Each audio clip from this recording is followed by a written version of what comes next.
The Syrian escalation is continuing. Ground troops, Russia is involved. Civilian deaths have started to trickle up. Syria's chief of staff today declared a wide ranging ground offensive by government forces.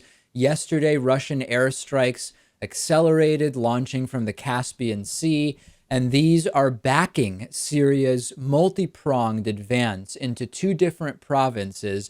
Lewis, at this point, we've heard from General Ali Ayub, who said that the Russian strikes have absolutely facilitated the Syrian expanding military operation to eliminate what they call terrorists, which is a term, this is the key thing.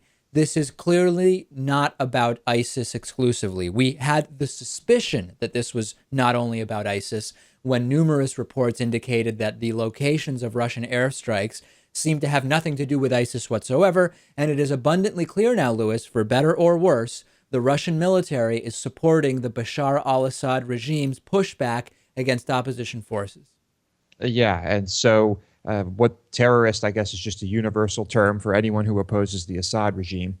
And I mean, what can the U.S. really do here? I mean, do we want stability in the region? Does that mean the Assad regime staying in power? Because what happens if he doesn't? Does ISIS take over? You know, what happens? Well, this came up last Friday, President Obama doing a pretty wide ranging press conference, and President Obama very clearly saying the idea that all of the moderate opposition groups are equally terroristic and just as bad as ISIS is absolutely wrong. Now, you can simultaneously, and this is where nuance is required. The reaction every time we talk about this, Lewis, is wait a second, do you guys buy the American strategy of supporting so-called moderate rebel groups with which inevitably turn out to actually be a really bad idea for the United States' own weapons being turned against the US?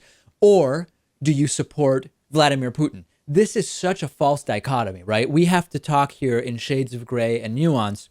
We can simultaneously recognize that it's not guaranteed that if the Assad regime is toppled, the Syrian people will be better off. There is absolutely no guarantee of that whatsoever. At the same time, we can recognize that there is absolutely a sort of subterfuge taking place here with regard to Syria and Russia claiming it's just about fighting ISIS when this is providing a terrific veil under which they can suppress all opposition.